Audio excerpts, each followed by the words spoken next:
The Doll by Algernon Blackwood. Some nights are merely dark. Others are dark in a suggestive way, as though something ominous, mysterious, is going to happen. In certain remote outlying suburbs, at any rate, this seems true, where great spaces between the lamps go dead at night, where little happens, where a ring at a door is a summons almost, and people cry, "Let's go to town." In the villa gardens, the mangy cedars sigh in the wind, but the hedges stiffen. There is a muffling of spontaneous activity. On this particular November night, a moist breeze barely stirred the silver pine in the narrow drive leading to the Laurels, where Colonel Masters lived. Colonel Himber Masters, late of an Indian regiment, with many distinguished letters after his name. The housemaid in the limited staff being out, it was the cook who answered the bell when it rang with a sudden sharp clang soon after 10 o'clock, and gave an audible gasp, half of surprise, half of fear. The bell's sudden clangor was an unpleasant and unwelcome sound. Monica, the colonel's adored yet rather neglected child, was asleep upstairs, but the cook was not frightened lest Monica be disturbed, nor because it seemed a bit late for the bell to ring so violently. She was frightened because when she opened the door to let the fine rain drive in, she saw a black man standing on the steps. There, in the wind and the rain, stood a tall, slim, holding a parcel. Dark-skinned, at any rate, he was, she reflected afterwards, whether Negro, Hindu, or Arab, the word describing any man not really white. Wearing a stained yellow mackintosh and dirty slouch hat, and looking like the devil, so help me God, he shoved the little parcel at her out of the gloom, the light from the hall flaring red into his gleaming eyes. "For Colonel Masters," he whispered rapidly, "and very special into his own personal touch and no one else." And he melted away into the night with his strange foreign accent, his eyes of fire, and his nasty hissing voice. He was gone, swallowed up in the wind and rain. "But I saw his eyes," swore the cook the next morning to the housemaid. "His fiery eyes, and his nasty look, and his black hands and long thin fingers, and his nails all shiny pink, and he looked to me, if you know what I mean, he looked like death." Thus the cook, so far as she was intelligently articulate next day, but standing now against the closed door with the small brown paper parcel in her hands, impressed by the orders that it was to be given into his personal touch, she was relieved by the fact that Colonel Masters never returned till after midnight, and that she need not act at once. The reflection brought a certain comfort that restored her equanimity a little, though she still stood there, holding the parcel gingerly in her grimy hands, reluctant, hesitating, uneasy. A parcel, even brought by a mysterious dark stranger, was not in itself frightening. Yet frightened she certainly felt. Instinct and superstition worked perhaps. The wind, the rain, the fact of being alone in the house, the unexpected black man, these also contributed to her discomfort. A vague sense of horror touched her. Her Irish blood stirred ancient dreams, so that she began to shake a little, as though the parcel contained something alive, explosive, poisonous, unholy, almost as though it moved, and, her fingers loosening their hold, the parcel dropped. It fell on the tiled floor with a queer, sharp clack, but it lay motionless. She eyed it closely, cautiously, but, thank God, it did not move, an inert brown paper parcel. Brought by an errand boy in daylight, it might have been groceries, tobacco, even a mended shirt. She peeped and tinkered. That sharp clack puzzled her. Then, after a few minutes, remembering her duty, she picked it up gingerly, even while she shivered. It was to be handed into the colonel's personal touch. She compromised, deciding to place it on his desk and to tell him about it in the morning. Only Colonel Masters, with those mysterious years in the East behind him, his temper and his tyrannical orders, was not easy of direct approach at the best of times, in the morning least of all.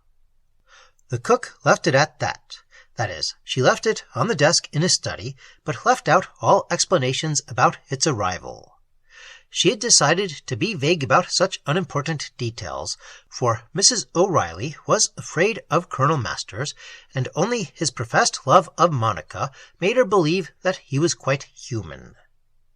He paid her well, oh yes, and sometimes he smiled, and he was a handsome man, if a bit too dark for her fancy, yet he also paid her an occasional compliment about her curry, and that soothed her for the moment.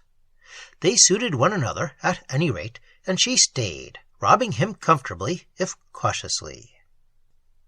"It ain't no good," she assured the housemaid next day. "What with that personal touch into his hands and no one else, and that black man's eyes, and that crack when it came away in my hands and fell on the floor. It ain't no good, not to us nor anybody. No man as black as he was means lucky stars to anybody. A parcel indeed, with those devil's eyes." "What did you do with it?" inquired the housemaid. The cook looked her up and down. "Put it in the fire, of course," she replied. "On the stove, if you want to know exact." It was the housemaid's turn to look the cook up and down. "I don't think," she remarked. The cook reflected, probably because she found no immediate answer. "Well," she puffed out presently, "do you know what I think? You don't, so I'll tell you. It was something the master's afraid of, that's what it was. He's afraid of something. Ever since I've been here I've known that. And that's what it was. He done somebody wrong in India long ago, and that lanky brought what's coming to him. And that's why I says I put it on the stove, see?" She dropped her voice. "It was a bloody idol," she whispered. "That's what it was, that parcel, and he's a bloody secret worshipper." And she crossed herself. "That's why I said I put it on the stove, see?" The housemaid stared and gasped. "And you mark my words, young Jane," added the cook, turning to her dough. And there the matter rested for a period, for the cook, being Irish, had more laughter in her than tears, and beyond admitting to the scared housemaid that she had not really burnt the parcel, but had left it on the study table, she almost forgot the incident. It was not her job, in any case, to answer the front door. She had delivered the parcel. Her conscience was quite clear. Thus nobody marked her words, apparently, for nothing untoward happened, as the way is in remote suburbia. And Monica, in her lonely play, was happy, and Colonel Masters as tyrannical and grim as ever. The moist wintry wind blew through the silver pine. The rain beat against the bow window, and no one called. For a week this lasted, the longest time in uneventful suburbia. But suddenly, one morning Colonel Masters rang his study bell, and, the housemaid being upstairs, it was the cook who answered. He held the brown paper parcel in his hands, half opened, the string dangling. "I found this on my desk. I haven't been in my room for a week. Who brought it, and when did it come?"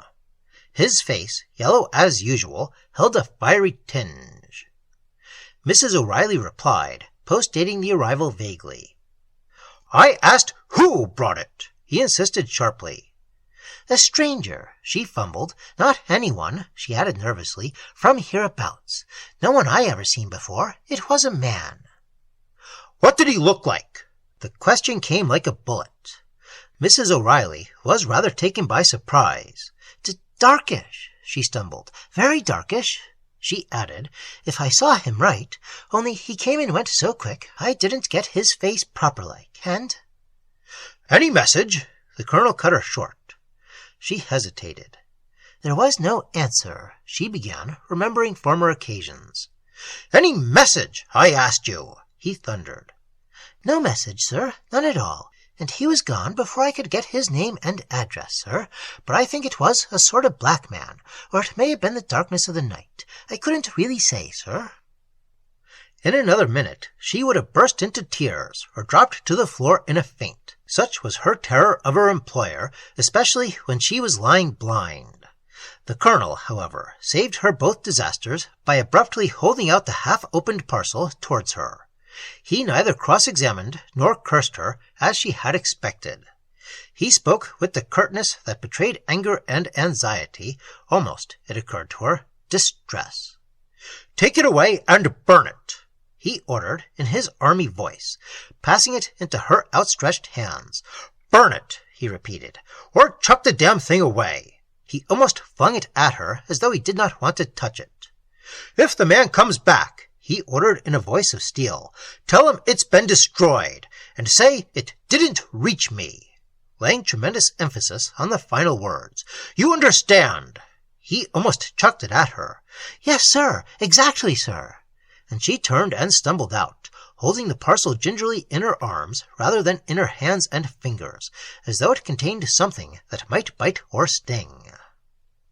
Yet her fear had somehow lessened, for if he, Colonel Masters, could treat the parcel so contemptuously, why should she feel afraid of it?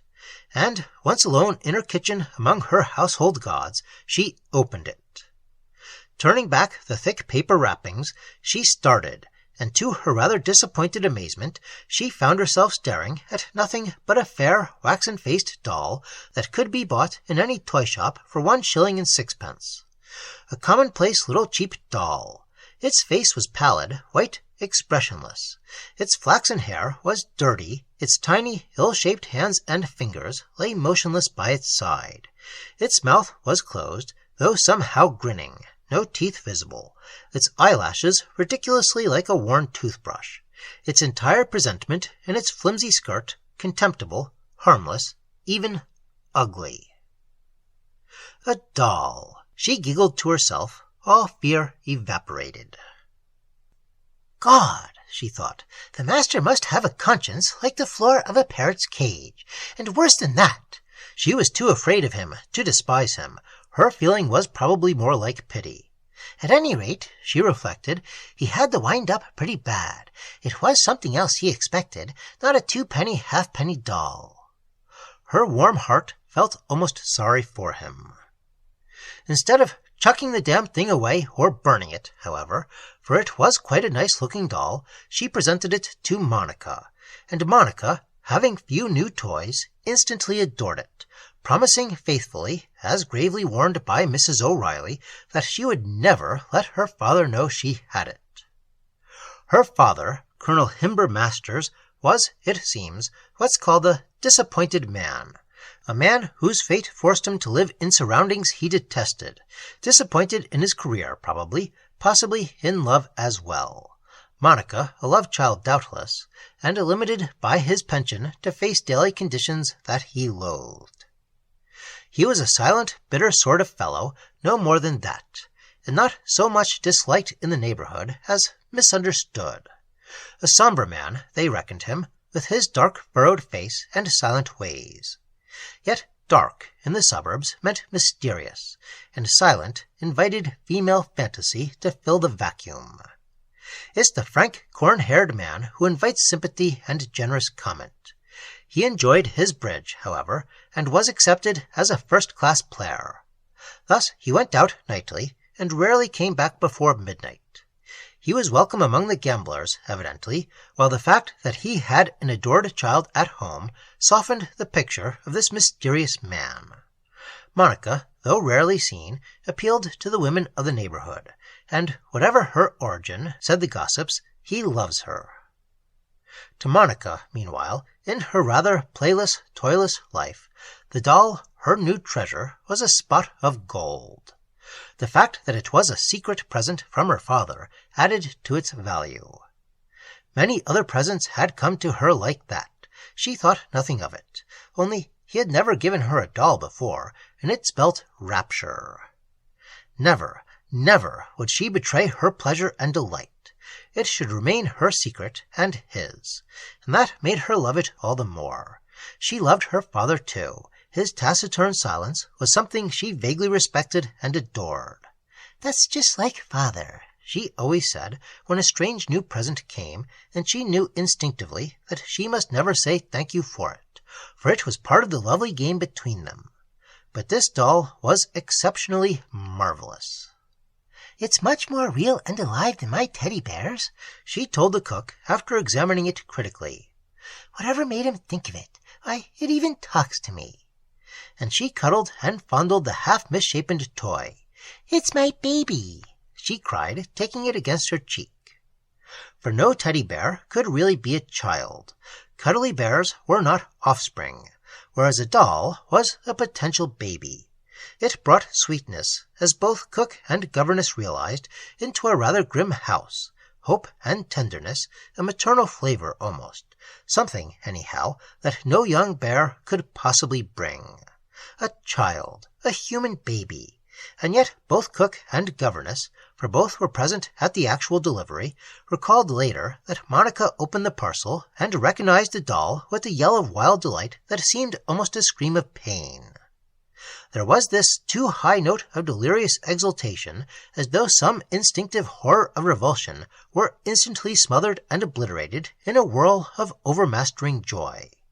It was Madame Jotska who recalled, long afterwards, this singular contradiction. "I did think she shrieked at it a bit, now you ask me," admitted Miss O'Reilly later, though at the actual moment all she said was, "Oh, lovely, darling, ain't it a pet?" While all Madame Jotska said was a cautionary, "If you splash its mouth like that, Monica, it won't be able to breathe." While Monica, paying no attention to either of them, fell to cuddling the doll with ecstasy. A cheap little flaxen-haired, waxen-faced doll. That so strange a case should come to us at second hand is admittedly a pity. That so much of the information should reach us largely through a cook and housemaid, and through a foreigner of questionable validity, is equally unfortunate. Where precisely the reported facts creep across the feathery frontier into the incredible, and thence into the fantastic, would need the spider's thread of the big telescopes to define. With the eye to the telescope, the thread of that New Zealand spider seems thick as a rope. But with the eye examining second-hand reports, the thread becomes elusive gossamer. The Polish governess, Madame Jotska, left the house rather abruptly. Though adored by Monica and accepted by Colonel Masters, she left not long after the arrival of the doll. She was a comely youngish widow of birth and breeding, tactful, discreet, understanding. She adored Monica, and Monica was happy with her. She feared her employer, yet perhaps secretly admired him as the strong, silent, dominating Englishman. He gave her great freedom, she never took liberties, everything went smoothly. The pay was good, and she needed it. Then, suddenly, she left. In the suddenness of her departure, as in the odd reason she gave for leaving, lie doubtless the first hints of this remarkable affair, creeping across that feathery frontier into the incredible and fantastic. An understandable reason she gave for leaving was that she was too frightened to stay in the house another night. She left at 24 hours' notice. Her reason was absurd, even if understandable, because any woman might find herself so frightened in a certain building that it has become intolerable to her nerves. Foolish or otherwise, this is understandable. An idée fixe, an obsession, once lodged in the mind of a superstitious, therefore hysterically favored woman, cannot be dislodged by argument. It may be absurd, yet it is understandable. The story behind the reason for Madame Jotska's sudden terror is another matter, and it is best given quite simply. It relates to the doll. She swears by all her gods that she saw the doll walking by itself. It was walking in a disjointed, hoppity, hideous fashion across the bed in which Monica lay sleeping. In the gleam of the nightlight, Madame Jotska swears she saw this happen. She was half inside the open door, peeping in as her habit and duty decreed, to see if all was well with the child before going up to bed herself. The light, if faint, was clear. A jerky movement on the counterpane first caught her attention, for a smallish object seemed blundering awkwardly across its slippery silken surface. Something rolling, possibly. Some object Monica had left outside on falling asleep, rolling mechanically as the child shifted or turned over. After staring for some seconds, she then saw that it was not merely an object, since it had a living outline, nor was it rolling mechanically or sliding as she had first imagined. It was horribly taking steps, small but quite deliberate steps, as though alive. It had a tiny, dreadful face. It had an expressionless, tiny face, and the face had eyes, small, brightly shining eyes, and the eyes looked straight at Madame Jotska. She watched for a few seconds, thunderstruck, and then suddenly realized, with a shock of utter horror, that this small, purposive monster was the doll, Monica's doll, and this doll was moving towards her across the tumbled surface of the counterpane. It was coming in her direction, straight at her. Madame Jotska gripped herself, physically and mentally, making a great effort, it seems, to deny the abnormal, the incredible. She denied the ice in her veins and down her spine. She prayed. She thought frantically of her priest in Warsaw. Making no audible sound, she screamed in her mind. But the doll, quickening its pace, came hobbling straight towards her, its glassy eyes fixed hard upon her own. Then Madame Jotska fainted. That she was, in some ways, a remarkable woman, with a sense of values, is clear from the fact that she realized this story wouldn't wash, for she confided it only to the cook in cautious whispers, while giving her employer some more washable tale about a family death that obliged her to hurry home to Warsaw. Nor was there the slightest attempt at embroidery, for on recovering consciousness she had recovered her courage too, and done a remarkable thing. She had compelled herself to investigate. Aided and fortified by her religion, she compelled herself to make an examination. She had tiptoed further into the room, had made sure that Monica was sleeping peacefully, and that the doll lay motionless, halfway down the counterpane. She gave it a long, concentrated look. Its lidless eyes, fringed by hideously ridiculous black lashes, were fixed on space. Its expression was not so much innocent as blankly stupid, idiotic, a mask of death that aped cheaply a pretense of life, where life could never be. Not ugly, merely, it was revolting.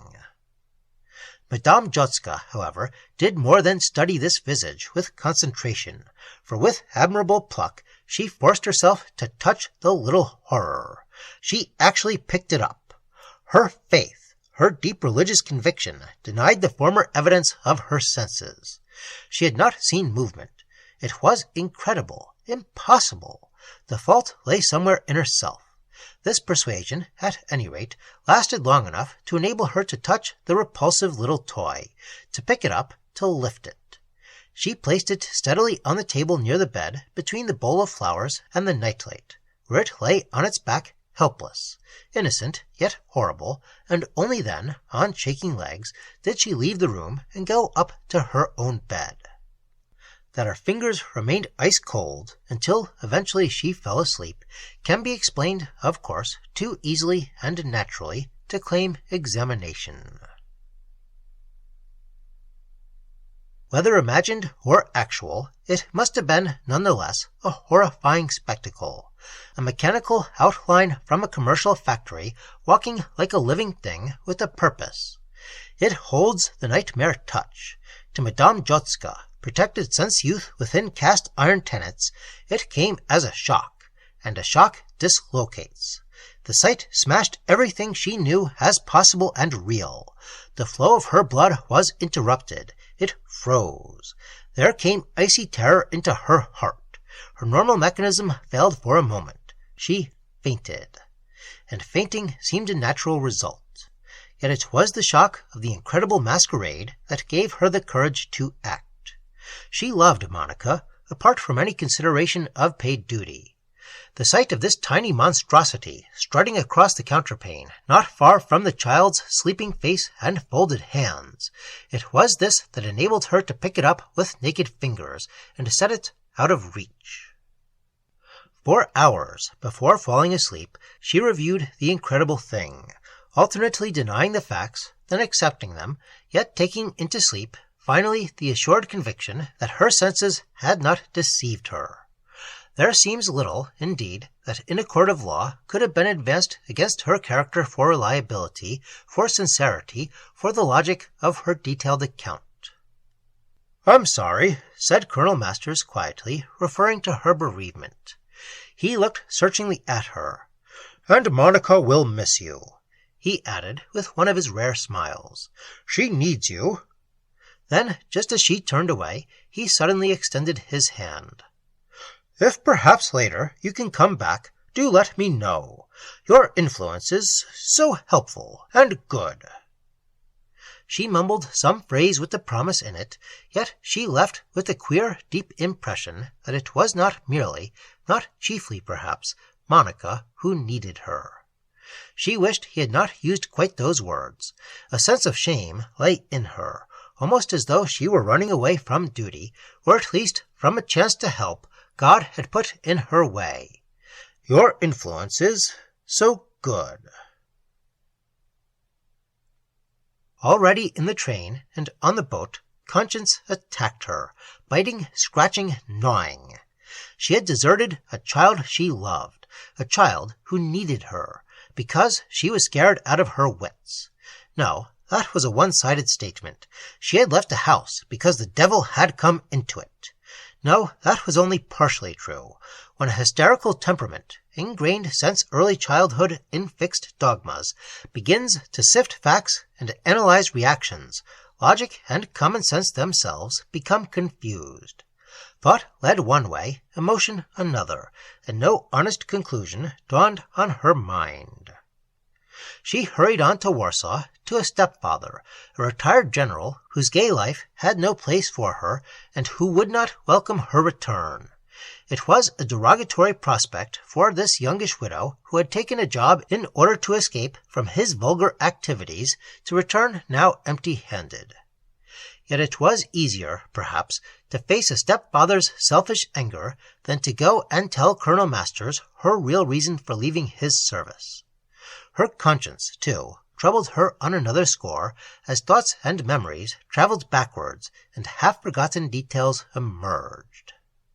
Those spots of blood, for instance, mentioned by Mrs. O'Reilly, the superstitious Irish cook. She had made it a rule to ignore Mrs. O'Reilly's silly fairy tales, yet now she recalled suddenly those ridiculous discussions about the laundry list and the foolish remarks that the cook and housemaid had let fall. "But there ain't no paint in a doll, I tell you. It's all sawdust and wax and muck." From the housemaid. "I know red paint when I sees it, and that ain't paint. It's blood." And from Mrs. O'Reilly later. "Mother of God! Another red blob! She's biting her fingernails, and that's not my job." The red stains on sheets and pillowcases were puzzling certainly, but Madame Jodska, hearing these remarks by chance as it were, had paid no particular attention to them at the moment. The laundry lists were hardly her affair. These ridiculous servants anyhow. And yet, now in the train, those spots of red, be they paint or blood, crept back to trouble her. Another thing, oddly enough, also troubled her, the ill-defined feeling that she was deserting a man who needed help that she could give. It was too vague to put into words. Was it based on his remark that her influence was good, perhaps? She could not say. It was an intuition, and few intuitions bear analysis. Supporting it, however, was a conviction she had felt since first she entered the service of Colonel Masters, the conviction, namely, that he held a past that frightened him. There was something he had done, something he regretted, and was probably ashamed of, something, at any rate, for which he feared retribution. A retribution, moreover, he expected, a punishment that would come like a thief in the night and seize him by the throat. It was against this dreaded vengeance that her influence was good, a protective influence, possibly that her religion supplied, something on the side of the angels, in any case, that her personality provided. Her mind worked thus, it seems, and whether a concealed admiration for this somber and mysterious man, an admiration and protective instinct never admitted even to her inmost self, existed below the surface, hidden yet urgent, remains the secret of her own heart. It was naturally and according to human nature, at any rate, that after a few weeks of her stepfather's outrageous behavior in the house, his cruelty too, she decided to return. She prayed to her gods incessantly. Also, she found oppressive her sense of neglected duty and failure of self-respect. She returned to the soulless suburban villa. It was understandable. The welcome from Monica was also understandable. The relief and pleasure of Colonel Masters still more so.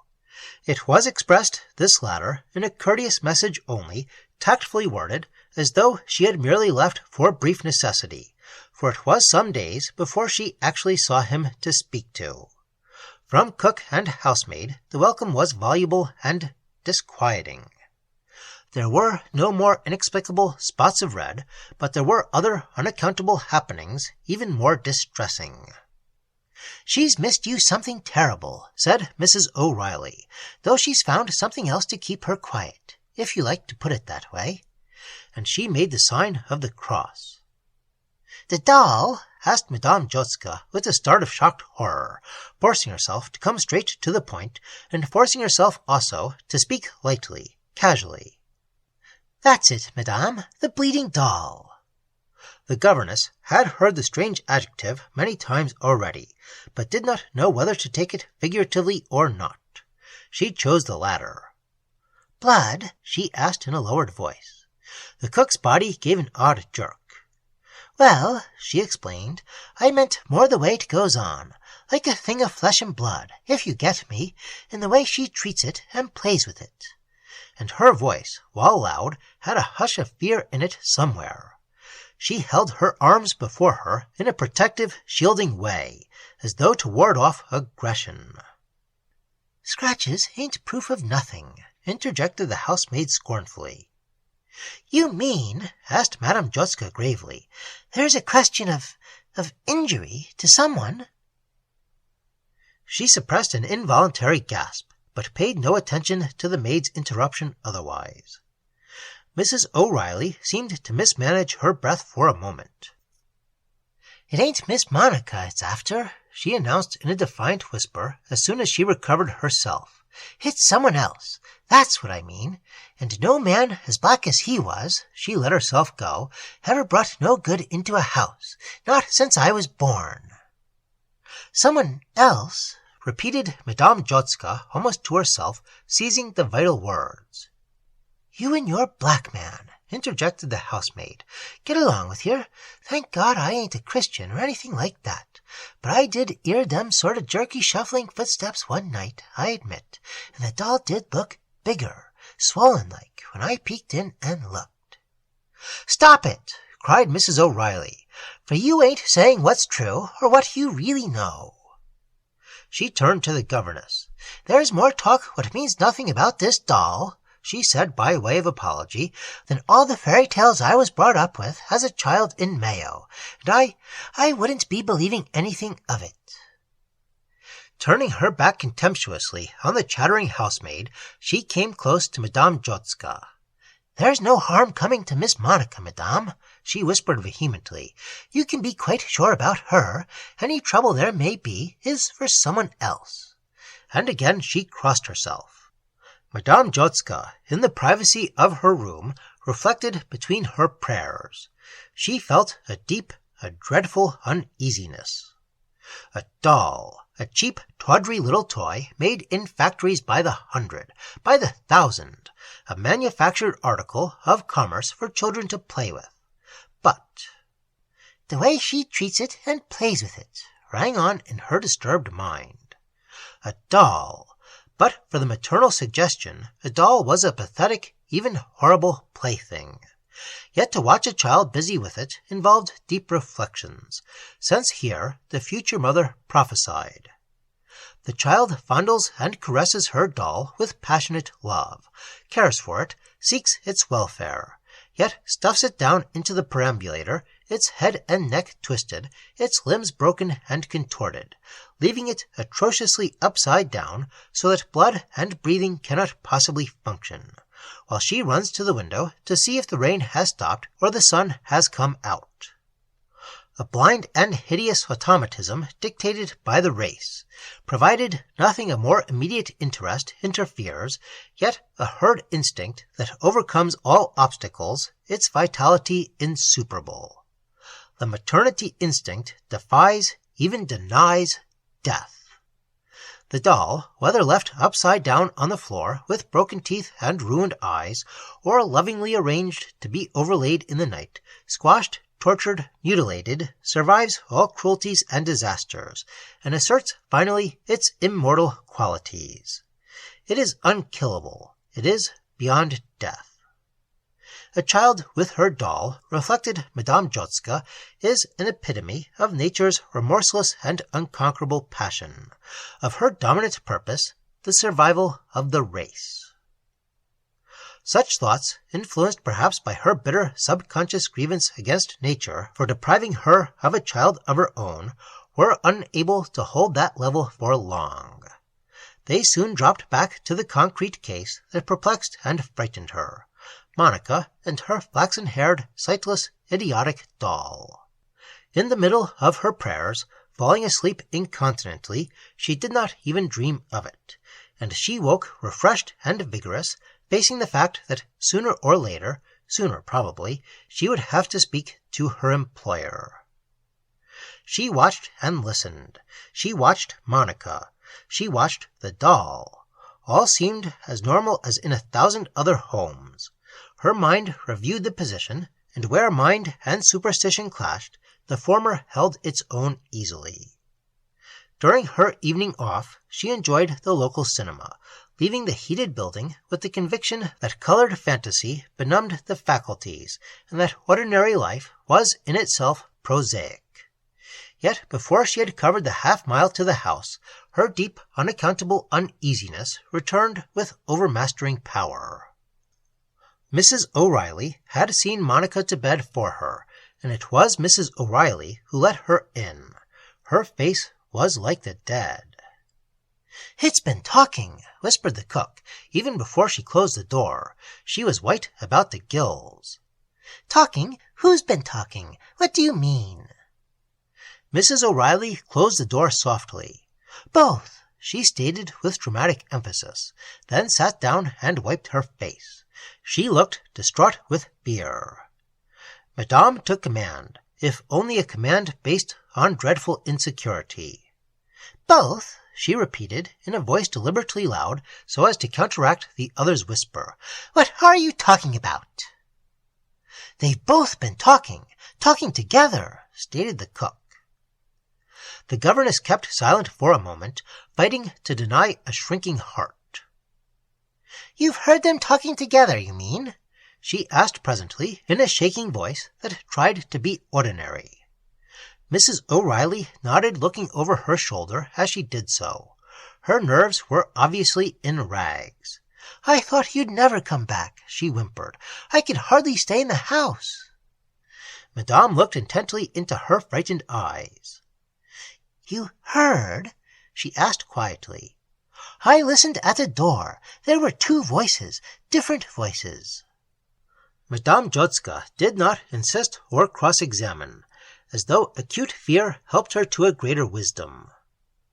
"You mean, Mrs. O'Reilly," she said in flat, quiet tones, "that you heard Miss Monica talking to her doll as she always does, and herself inventing the doll's answers in a changed voice. Isn't that what you mean you heard?" But Mrs. O'Reilly was not to be shaken. By way of answer, she crossed herself and shook her head. She spoke in a low whisper. "Come up now and listen with me, madame, and judge for yourself." Thus, soon after midnight, and Monica long since asleep. These two, the cook and governess in a suburban villa, took up their places in the dark corridor outside a child's bedroom door. It was a quiet, windless night. Colonel Masters, whom they both feared, doubtless long since gone to his room in another corner of the ungainly villa. It must have been a long, dreary wait before sounds in the child's bedroom first became audible. The low, quiet sound of voices talking audibly. 2 voices. A hushed, secretive, unpleasant sound in the room where Monica slept peacefully with her beloved doll beside her. Yet 2 voices assuredly it was. Both women sat erect. Both crossed themselves involuntarily, exchanging glances. Both were bewildered, terrified. Both sat aghast. What lay in Mrs. O'Reilly's superstitious mind, only the gods of old Ireland can tell. But what the Polish woman's contained was clear as a bell. It was not 2 voices talking, it was only one. Her ear was pressed against the crack in the door. She listened intently. Shaking to the bone, she listened. Voices in sleep talking, she remembered, changed oddly. The child's talking to herself in sleep, she whispered firmly. And that's all it is, Miss O'Reilly. She's just talking in her sleep. She repeated with emphasis to the woman crowding against her shoulder as though in need of support. Can't you hear it? She added loudly, half angrily. Isn't it the same voice always? Listen carefully, and you'll see I'm right. She listened herself, more closely than before. Listen, hark, she repeated in a breathless whisper, concentrating her mind upon the curious sound. Isn't that the same voice answering itself? Yet, as she listened, another sound disturbed her concentration, and this time it seemed a sound behind her, a faint rustling shuffling sound, rather like footsteps hurrying away on tiptoe. She turned her head sharply and found that she had been whispering to no one, for there was no one beside her. She was alone in the darkened corridor. Mrs. O'Reilly was gone. From the well of the house below, a voice came up in a smothered cry beneath the darkened stairs. Mother of God and all the saints! And more besides.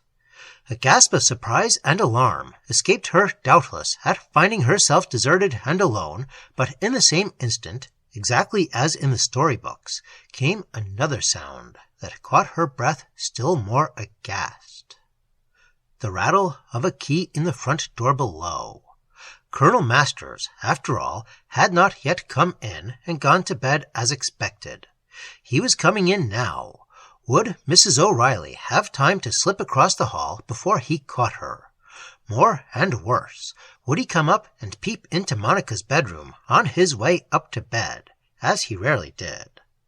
Madame Jotska listened, her nerves in rags. She heard him fling down his coat. He was a man quick in such actions. The stick or umbrella was banged noisily down, hastily. The same instant, his step sounded on the stairs. He was coming up. Another minute, and he would start into the passage where she crouched against Monica's door. He was mounting rapidly, 2 stairs at a time. She, too, was quick in action and decision. She thought in a flash. To be caught crouching outside the door was ludicrous, but to be caught inside the door would be natural and explicable. She acted at once. With a palpitating heart, she opened the bedroom door and stepped inside. A second later, she heard Colonel Masters' tread as he stumped along the corridor up to bed. He passed the door. He went on. She heard this with intense relief. Now, inside the room, the door closed behind her, she saw the picture clearly. Monica, sound asleep, was playing with her beloved doll, but in her sleep. She was indubitably in deep slumber. Her fingers, however, were roughing the doll this way and that, as though some dream perplexed her. The child was mumbling in her sleep, though no words were distinguishable. Muffled sighs and groans issued from her lips. Yet another sound there certainly was, though it could not have issued from the child's mouth. Whence, then, did it come? Madame Jotska paused, holding her breath, her heart panting. She watched and listened intently. She heard squeaks and grunts, but a moment's examination convinced her whence these noises came. They did not come from Monica's lips. They issued indubitably from the doll she clutched and twisted in her dream. The joints, as Monica twisted them, emitted these odd sounds, as though the sawdust in knees and elbows wheezed and squeaked against the unnatural rubbing. Monica, obviously, was wholly unconscious of these noises. As the doll's neck screwed round, the material, wax, thread, sawdust, produced this curious grating sound that was almost like syllables of a word or words. Madame Jotska stared and listened. She felt icy cold. Seeking for a natural explanation, she found none. Prayer and terror raced in her helter-skelter. Her skin began to sweat. Then, suddenly, Monica, her expression peaceful and composed, turned over in her sleep, and the dreadful doll, released from the dream clutch, fell to one side on the bed and lay apparently lifeless and inert.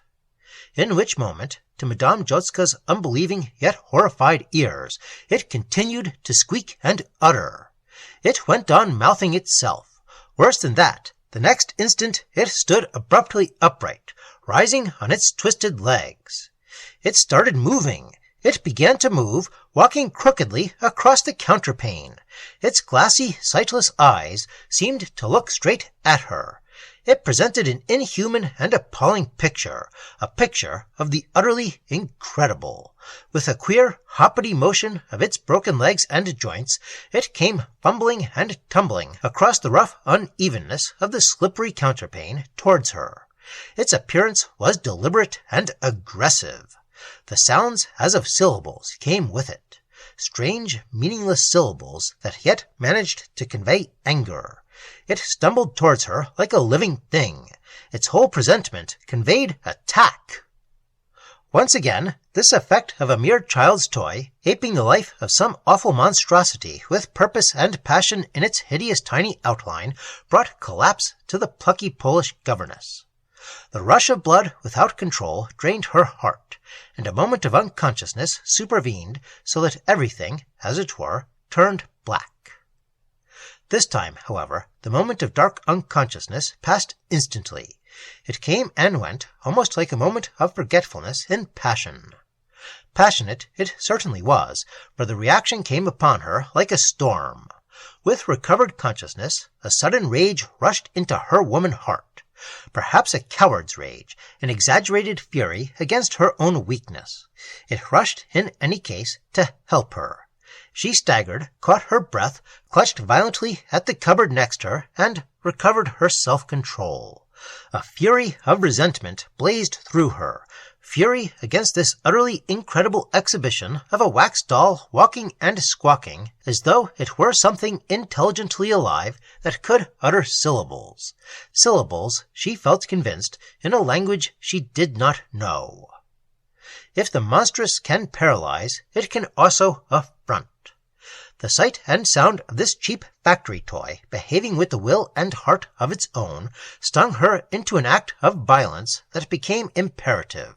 For it was more than she could stand. Irresistibly, she rushed forward. She hurled herself against it, her only available weapon, the high-heeled shoe her foot kicked loose on the instant, determined to smash down the frightful apparition into fragments and annihilate it. Hysterical, no doubt, she was at the moment, and yet logical. The godless horror must be blotted out of visible existence. This one thing obsessed her, to destroy beyond all possibility of survival. It must be smashed into fragments, into dust. They stood close, face to face, the glassy eyes staring into her own, her hand held high for the destruction she craved. But the hand did not fall. A stinging pain, sharp as a serpent's bite, darted suddenly through her fingers, wrist, and arm. Her grip was broken. The shoe spun sideways across the room, and in the flickering light of the candle, it seemed to her the whole room quivered. Paralyzed and helpless, she stood utterly aghast. What gods or saints could come to aid her? None. Her own will alone could help her. Some effort, at any rate, she made, trembling on the edge of collapse. "My God!" she heard her half-whispering, strangled voice cry out. "It's not true! You are a lie! My God denies you! I call upon my God!" Whereupon, to her added horror, the dreadful little doll, waving a broken arm, squawked back at her, as though in definite answer, the strange, disjointed syllables she could not understand, syllables as though in another tongue. The same instant, it collapsed abruptly on the counterpane like a toy balloon that had been pricked. It shrank down in a mutilated mess before her eyes, when Monica, added touch of horror, stirred uneasily in her sleep, turning over and stretching out her hands as though feeling blindly for something that she missed. And this sight of the innocent sleeping child fumbling instinctively towards an incomprehensible evil and dangerous something that attracted her proved again too strong for the Polish woman to control. The blackness intervened a second time. It was undoubtedly a blur in memory that followed, emotion and superstition proving too much for her common sense to deal with. She just remembers violent, unreasoned action on her part before she came back to clearer consciousness in her own room, praying volubly on her knees against her own bed. The interval of transit down the corridor and upstairs remained a blank, yet her shoe was with her, clutched tightly in her hand, and she remembered also having clutched an inert waxen doll with frantic fingers, clutched and crushed and crumpled its awful little frame till the sawdust came spurting from its broken joints, and its tiny body was mutilated beyond recognition, if not annihilated. Then stuffing it down ruthlessly on the table far out of Monica's reach, Monica lying peacefully in deepest sleep.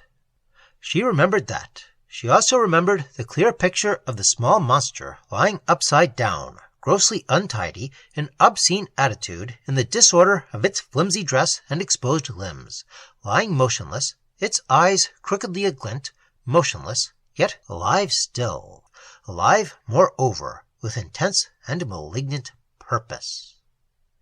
No duration or intensity of prayer could obliterate the picture. She knew now that a plain, face-to-face talk with her employer was essential. Her conscience, her peace of mind, her sanity, her sense of duty, all demanded this. Deliberately, and she was sure, rightly, she had never once risked a word with the child herself. Danger lay that way, the danger of emphasizing something in the child's mind that was best left ignored.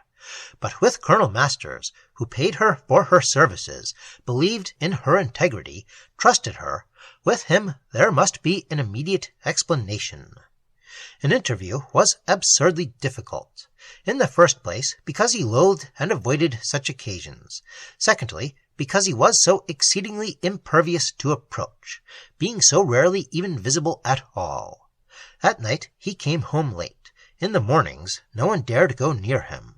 He expected the little household, once its routine established, to run itself. The only inmate who dared beard him was Mrs. O'Reilly, who periodically, once every 6 months, walked straight into his study, gave notice, received an addition to her wages, and then left him alone for another 6 months. Madame Jotska, knowing his habits, waylaid him in the hall next morning while Monica was lying down before lunch as usual. He was on his way out, and she had been watching from the upper landing. She had hardly set eyes on him since her return from Warsaw.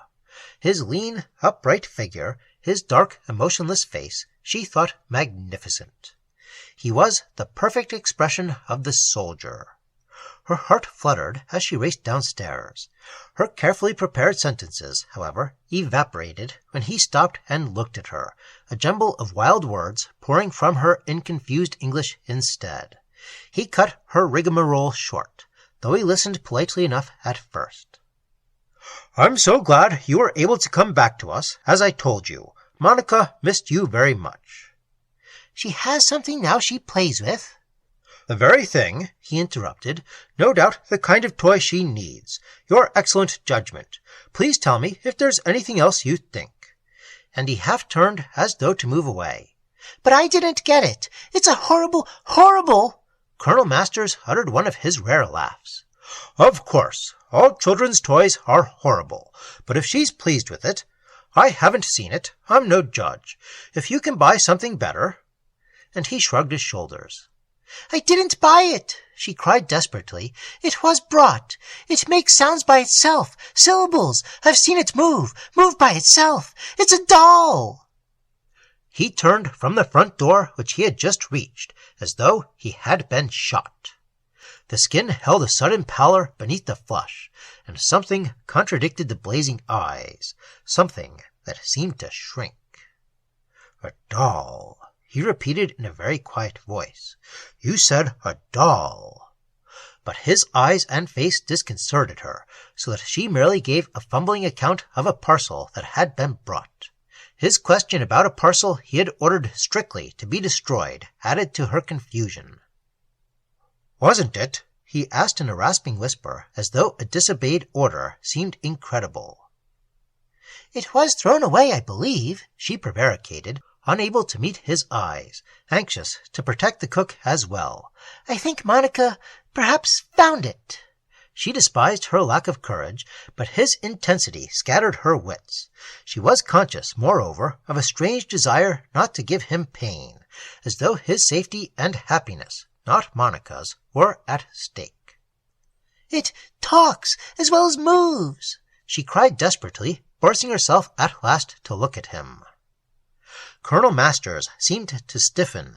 His breath caught oddly. You say Monica has it, plays with it. You've seen movement and heard sounds like syllables.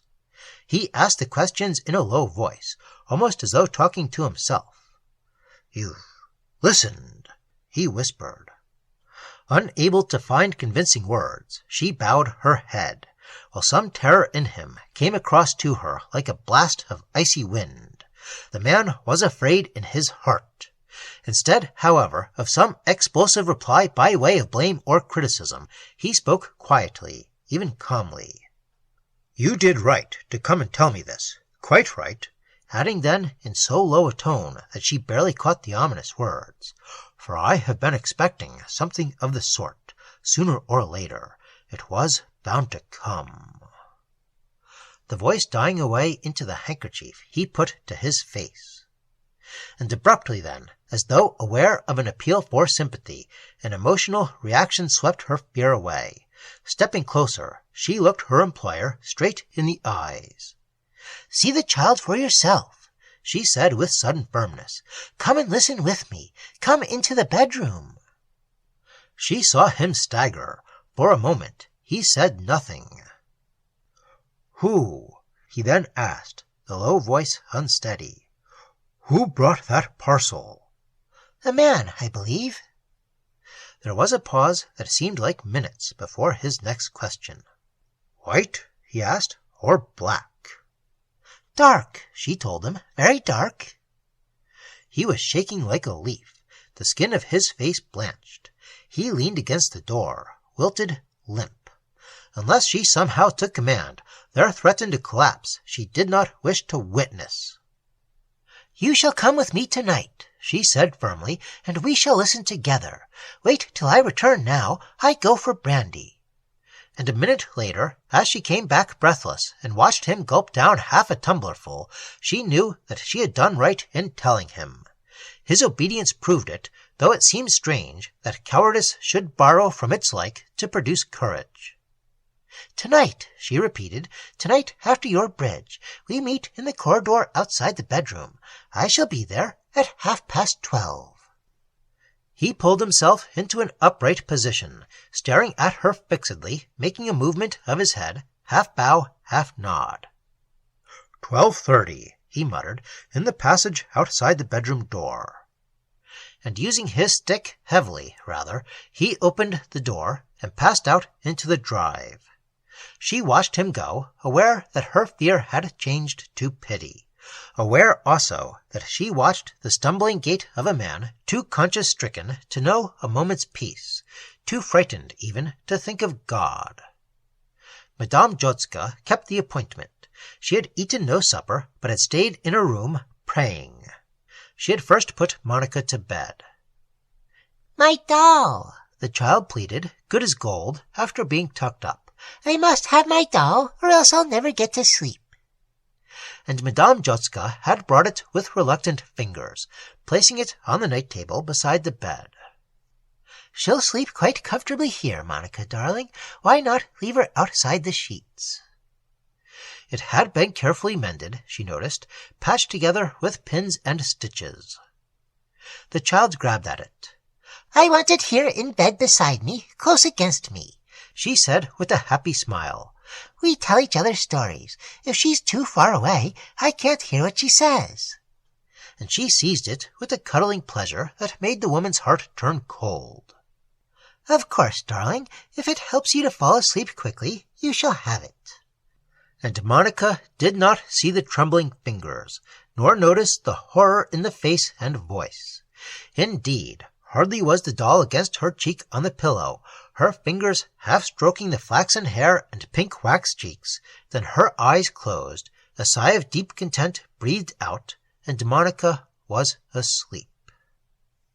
Madame Jotska, fearful of looking behind her, tiptoed to the door and left the room. In the passage she wiped a cold sweat from her forehead. "God bless her and protect her," her heart murmured. "And may God forgive me if I have sinned." She kept the appointment. She knew Colonel Masters would keep it too. It had been a long wait from 8 o'clock till after midnight. With great determination she had kept away from the bedroom door, fearful lest she might hear a sound that would necessitate action on her part. She went to her room and stayed there. But praying exhausted itself, for it both excited and betrayed her.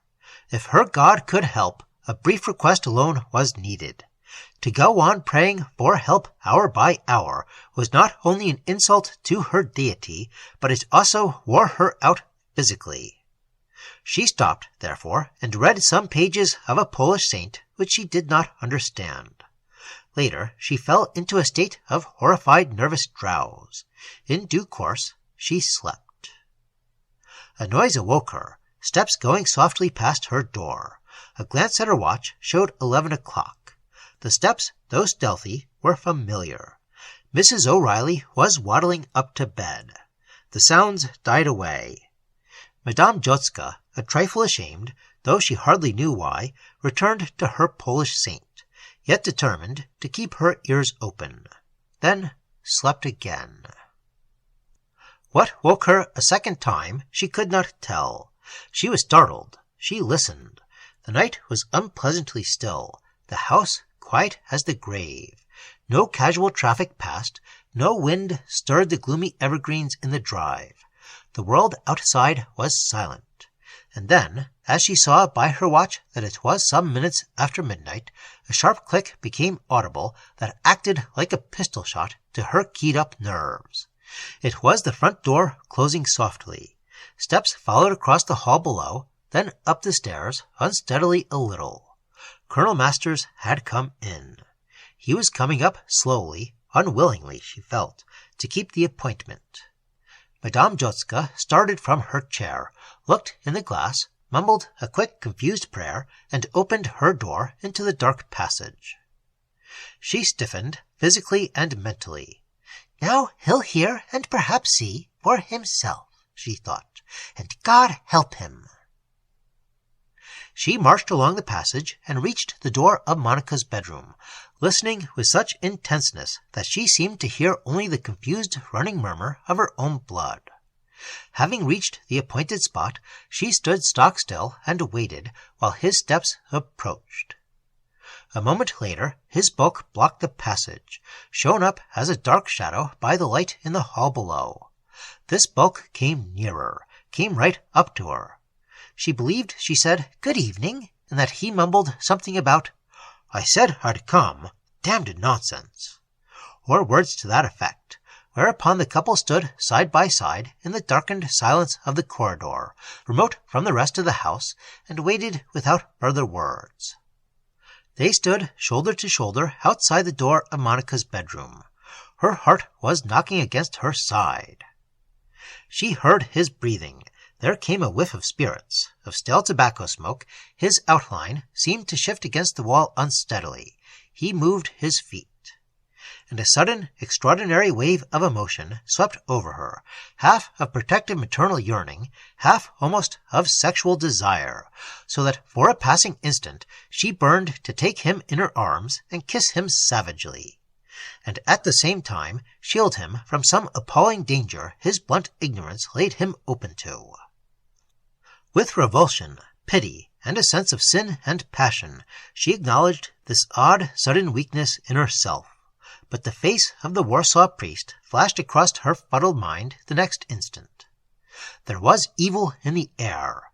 This meant the devil. She felt herself trembling dreadfully, shaking in her shoes, losing her balance, her whole body leaning over, but leaning in his direction. A moment more, and she must have fallen towards him, dropped into his arms. A sound broke the silence, and she drew up just in time. It came from beyond the door, from inside the bedroom. "Hark!" she whispered, her hand upon his arm, and while he made no movement, spoke no word, she saw his head and shoulders bend down toward the panel of the closed door. There was a noise. Upon the other side there were noises. Monica's voice distinctly recognizable, another slighter, shriller sound accompanying it, breaking in upon it, answering it. 2 voices. "Listen!" she repeated in a whisper scarcely audible, and felt his warm hand grip her own so fiercely that it hurt her. No words were distinguishable at first, just these odd broken sounds of 2 separate voices in that dark corridor of the silent house, the voice of a child, and the other a strange, faint, hardly a human sound, while yet of voice. "Quel bon Dieu!" she began, then faltered, breath failing her, for she saw Colonel Masters stoop down suddenly and do the last thing that would have occurred to her as likely. He put his eye to the keyhole and kept it there steadily, for the best part of a minute, his hand still gripping her own firmly. He knelt on one knee to keep his balance. The sounds had ceased. No movement now stirred inside the room.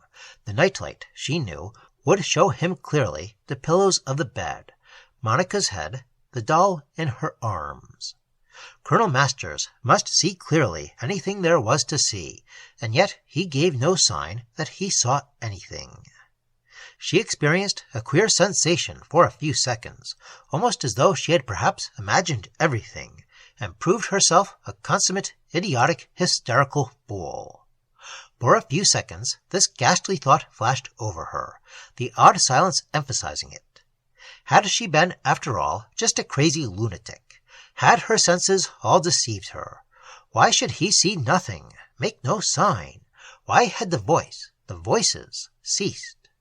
Not a murmur of any sort was audible in the room. Then Colonel Masters, suddenly releasing his grip of her hand, shuffled onto both feet and stood upright, while in the same instant she herself stiffened, trying to prepare for the angry scorn, the contemptuous abuse he was about to pour upon her. Protecting herself against this attack, expecting it, she was the more amazed at what she did hear. "I saw it," came in a strangled whisper. "I saw it walk." She stood paralyzed. "It's watching me," he added, scarcely audible. "Me!"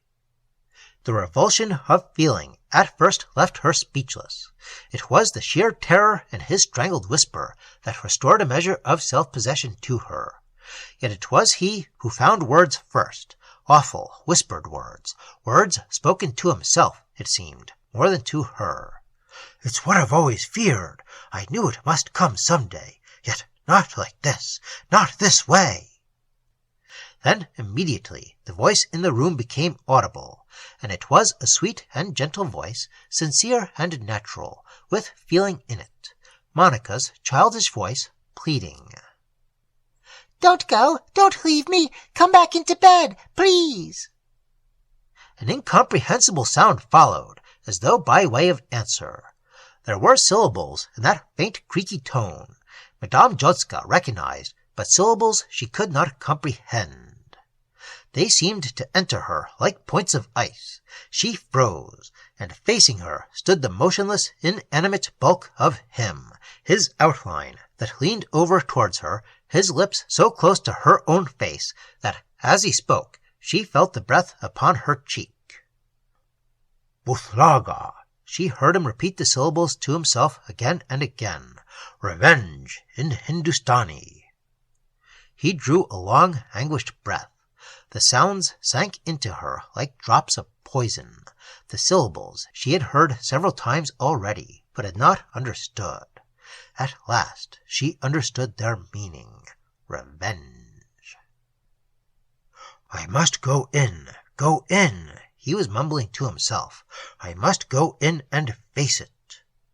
Her intuition was justified. The danger was not for Monica, but for himself. Her sudden protective maternal instinct found its explanation too. The lethal power concentrated in that hideous puppet was aimed at him. He began to edge impetuously past her. "No!" she cried. "I'll go! Let me go in!" Pushing him aside with all her strength.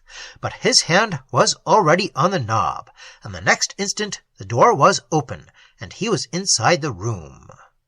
On the threshold they stood still a second, side by side, though she was slightly behind, struggling to shove past him and stand protectively in front. She stared across his shoulder, her eyes so wide open that the intense strain to note everything at once threatened to defeat its own end. Sight, nonetheless, worked normally. She saw all there was to see, and that was nothing. Nothing unusual, that is, nothing abnormal, nothing terrifying, so that this second time the threat of anticlimax rose to her mind. Had she worked herself up to this peak of horror merely to behold Monica lying sound asleep in a safe and quiet room? The flickering nightlight revealed no more than a child in natural slumber, without a toy of any sort against her pillow. There stood the glass of water beside the flowers in their saucer, the picture book on the sill of the window within reach. The window opened a little at the bottom, and there also lay the calm face of Monica, with eyes tight shut upon the pillow. Her breathing was deep and regular, no sign of disquiet anywhere, no hint of disturbance that might have accompanied that pleading sentence of 2 minutes ago, except that the bedclothes were perhaps somewhat tumbled. The counterpane humped itself in folds towards the foot of the bed, she noticed, as though Monica, finding it too warm, had tossed it away in sleep. No more than that. In that first moment, Colonel Masters and the governess took in this whole pretty picture complete. The room was so still that the child's breathing was distinctly audible. Their eyes roved all over. Nothing was anywhere in movement. Yet the same instant Madame Jotska became aware that there was movement. Something stirred. The report came, perhaps through her skin, for no sense announced it. It was undeniable. In that still, silent room there was movement somewhere, and with that unreported movement there was danger. Certain, rightly or wrongly, that she herself was safe, also that the quietly sleeping child was safe, she was equally certain that Colonel Masters was the one in danger. She knew that in her very bones. "Wait here by the door," she said almost peremptorily, as she felt him pushing past her further into the quiet room. "You saw it watching you. It's somewhere. Take care." She clutched at him, but he was already beyond her. "Damned nonsense," he muttered, and strode forward. Never before in her whole life had she admired a man more than in this instant, when she saw him moving towards what she knew to be physical and spiritual danger. Never before, and never again, was such a hideous and dreadful sight to be repeatable in a woman's life. Pity and horror drowned her in a sea of passionate, futile longing. A man going to meet his fate, it flashed over her, was something none, without power to help, should witness. no human power can stay the course of the stars. Her eyes rested, as it were by chance, on the crumpled ridges and hollows of the discarded counterpane. These lay by the foot of the bed in shadow, confused a little in their contours and their masses. Had Monica not moved, they must have lain thus till morning, but Monica did move. At this particular moment, she turned over in her sleep. She stretched her little legs before settling down in the new position, and this stretching squeezed and twisted the contours of the heavy counterpane at the foot of the bed. The tiny landscape altered thus a fraction, its immediate detail shifted, and an outline, a very small outline, emerged. Hitherto it had lain concealed among the shadows. It emerged now with disconcerting rapidity, as though a spring released it. Out of its nest of darkness it seemed almost to leap forward. Fast it came, supernaturally fast, its velocity actually shocking, for a shock came with it. It was exceedingly small, it was exceedingly dreadful, its head erect and venomous, and the movement of its legs and arms, as of its bitter, glittering eyes, aping humanity. Malignant evil, personified and aggressive, shaped itself in this otherwise ridiculous outline. It was the doll. Racing with incredible security across the slippery surface of the crumpled silk counterpane, it dived and climbed and shot forward with an appearance of complete control and deliberate purpose.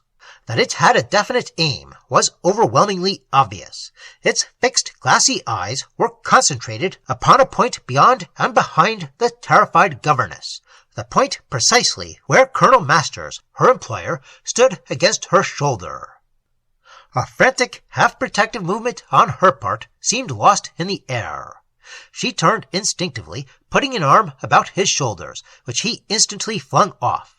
"Let the bloody thing come!" he cried. "I'll deal with it!" He thrust her violently aside. The doll came at him. The hinges of its diminutive broken arms and its jointed legs emitted a thin, creaking sound as it came darting. The syllables Madame Jotska had already heard more than once. Syllables she had heard without understanding. Buthlaga, but syllables now packed with awful meaning. Revenge. The sounds hissed and squeaked, yet clear as a bell, as the beast advanced at this miraculous speed. Before Colonel Masters could move an inch backwards or forwards in self-protection, before he could command himself to any sort of action, or contrive the smallest measure of self-defense, it was off the bed and at him. It settled, savagely. Its little jaws of tiny make-believe were bitten deep into Colonel Masters' throat, fastened tightly. In a flash this happened. In a flash it was over. In Madame Jotska's memory, it remained like the impression of a lightning flash, simultaneously etched in black and white. It had happened in the present as though it had no past. It came and was gone again. Her faculties, as after a vivid lightning flash, were momentarily paralyzed, without past or present. She had witnessed these awful things, but had not realized them. It was this lack of realization that struck her motionless and dumb. Colonel Masters, on the other hand, stood beside her quietly as though nothing unusual had happened, wholly master of himself, calm, collected. At the moment of attack, no sound had left his lips. There had been no gesture even of defense. Whatever had come, he had apparently accepted. The words that now fell from his lips were thus all the more dreadful in their appalling commonplaceness. "Hadn't you better put that counterpane straight a bit, perhaps?" Common sense, as always, enables the gas of hysteria to escape. Madame Jotska gasped, but she obeyed. Automatically, she moved across to do his bidding, yet aware, even as she thus moved, that he flicked something from his neck as though a wasp, a mosquito, or some poisonous insect had tried to sting him. She remembered no more than that, for he, in his calmness, had contributed nothing else. Fumbling with the folds of slippery counterpane she tried to straighten out, she was startled to find that Monica was sitting up in bed, awake. "Otoska, you here?" the child exclaimed innocently, straight out of sleep. and using the affectionate nickname, "And Daddy, too. Oh, my goodness!" Smoothing your bed, darling, she stammered, hardly aware of what she said. You ought to be asleep. I just looked in to see. She mumbled a few other automatic words. "And Daddy with you," repeated the child excitedly, sleep still about her, wondering what it all meant. "Ooh, ooh," holding out her arms. This brief exchange of spoken words, though it takes a minute to describe, occurred simultaneously with the action.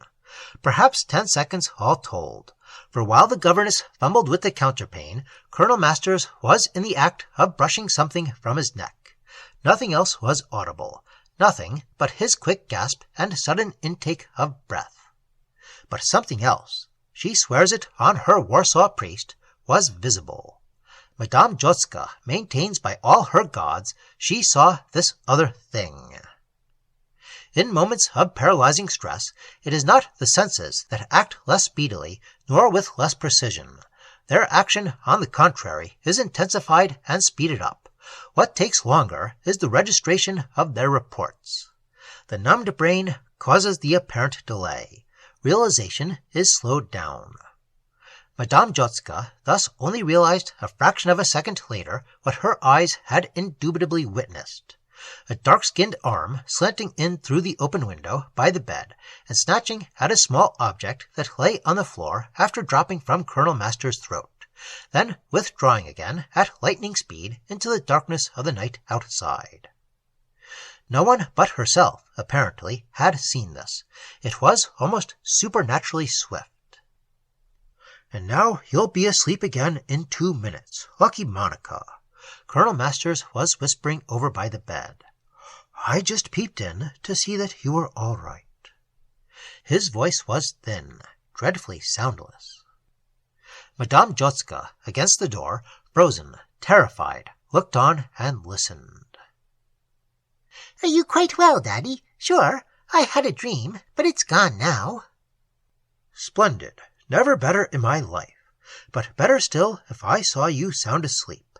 Come now, I'll blow out this silly nightlight, for that's what woke you up, I'll be bound." He blew it out. He and the child blew it out together, the latter with sleepy laughter that then hushed. And Colonel Masters tiptoed to join Madame Jotska at the door. "A lot of damn fuss about nothing," she heard him muttering in that same thin, dreadful voice. And then, as they closed the door and stood a moment in the darkened passage, he did suddenly an unexpected thing. He took the Polish woman in his arms, held her fiercely to him for a second, kissed her vehemently, and flung her away. "Bless you and thank you," he said in a low, angry voice.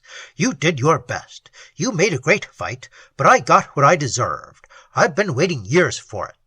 And he was off down the stairs to his own quarters. Half the way down, he stopped and looked up to where she stood against the rails. "Tell the doctor," he whispered hoarsely, "that I took a sleeping draught, an overdose." And he was gone. And this was, roughly, what she did tell the doctor next morning when a hurried telephone summons brought him to the bed whereon a dead man lay with a swollen, blackened tongue. She told the same tale at the inquest, too, and an emptied bottle of a powerful sleeping draught supported her.